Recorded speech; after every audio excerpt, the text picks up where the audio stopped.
stools, but my friends drinking French champagne out of plastic glasses. A big round of applause to Nathan for bringing those in, please.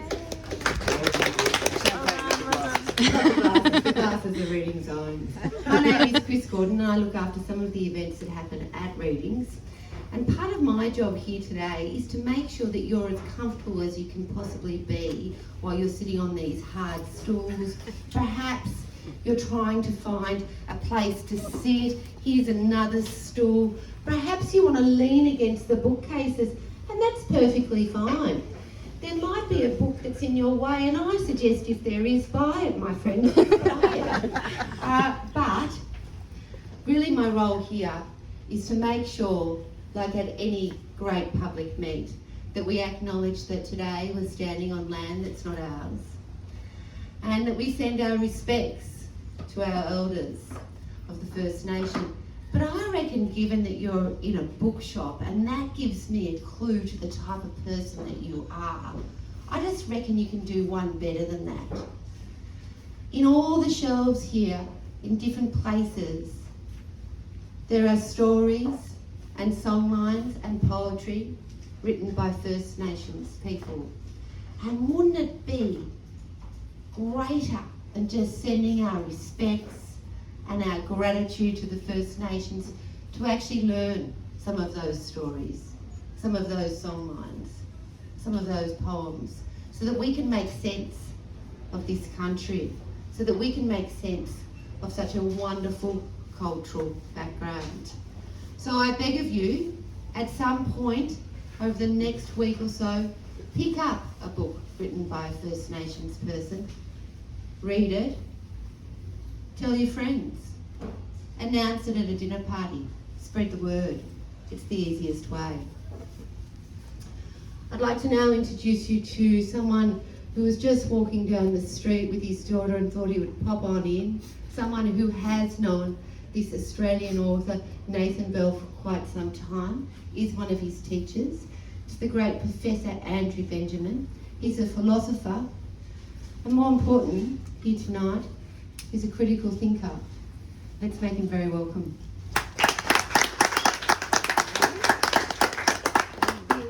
This is for you. Now you have to use them a little bit like choc tops, okay? Like quite close to the mouth. Thank you very much. Thank you very much. Is that okay? Or can I be heard? Yes. Like a choc top. Like a chocolate. Okay. Look, for me, this is a great honour and a privilege to say some words about Nathan and his wonderful book. One of the things about being a teacher, teaching at university, is you get to meet students, sometimes wonderful, wonderful students. Whether your relationship with them is formal and you're supervising them, or informal and merely you're talking to them, one of the great joys is the continual interchange with students. And when Nathan first knocked on my door and we started talking, I realized that this was really a very special person, a really sophisticated thinker.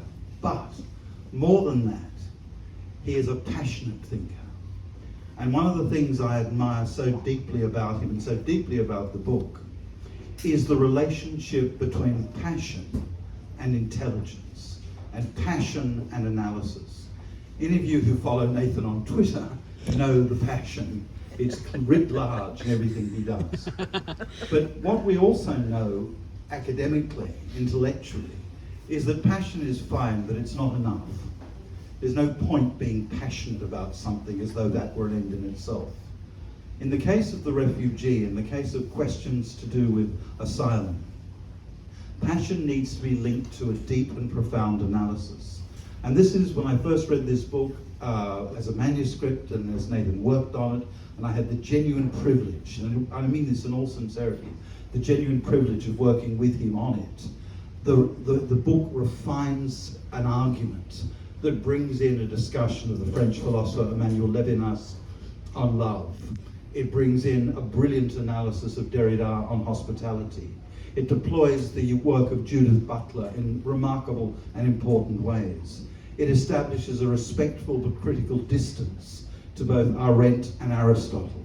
And throughout this, there is a searing intelligence at work that is continually analysing and looking at the history of political thought and the history of philosophy in order to think through one of the most insistent problems we have, and that's the problem of how to understand that knock on the door and the presence of the refugee.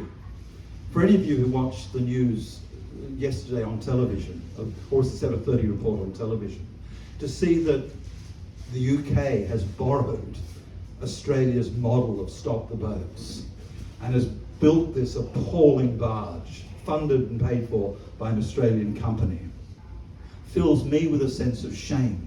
But shame is a passion, and therefore not enough. What we need in our world, a world of where intellect and politics meet, is analysis. And what Nathan's book provides is precisely that. So what I want to do is just read one paragraph from the book, and then turn it over to Nathan, and then ask a couple of questions, then turn it over to Nathan. And this becomes a litany, but it's a brilliantly paced litany. He says, it's a terrible thing to have to flee one's home. Terrible thing to have to flee one's home. And not something to be valorized or romanticized, but as a matter of politics, whether those seeking asylum are fleeing genocide or war, or ethnocide or ethnic cleansing, or famine, or torture or domestic violence, or sexual or gendered violence, or homophobic or transphobic violence, or indefinite compulsory military service, or crushing poverty, or lack of medical care, or climate impacts, and whether disasters or human trafficking, or the effects of neo-colonial destabilization and systematic injustice, or political, ideological, or religious oppression, or labor exploitation, or child exploitation, and whatever else one wants to add to a Dante-esque catalogue of horrors, all can be met by an asylum response, where being in relation and being in place amongst the unchosen givenness of plural humanity come together in the actualization of politics as belonging. And then he finishes with 3 words that define the book. Politics equals asylum. In other words, it's not a question of calculation.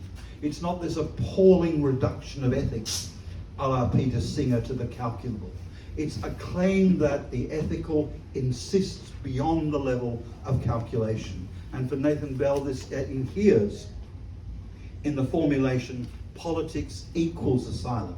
When you think about the full force of that, it's a remarkable claim. It's not as though politics should concern itself with asylum. Once asylum underscores what Nathan means by being in common and being in relation, then politics becomes, in Arendtian terms, the affirmation of human plurality, the affirmation of it. And so politics is asylum. Now, because of the drama, which I'm trying to underscore my quaint body language, of this fork argument of yours, my only real question for you is if you take time to expand upon that. But I just want to underscore that the full force of it doesn't demand that you respond, because it's all argued in the book. But it would be very interesting tonight to hear you take this up. Absolutely.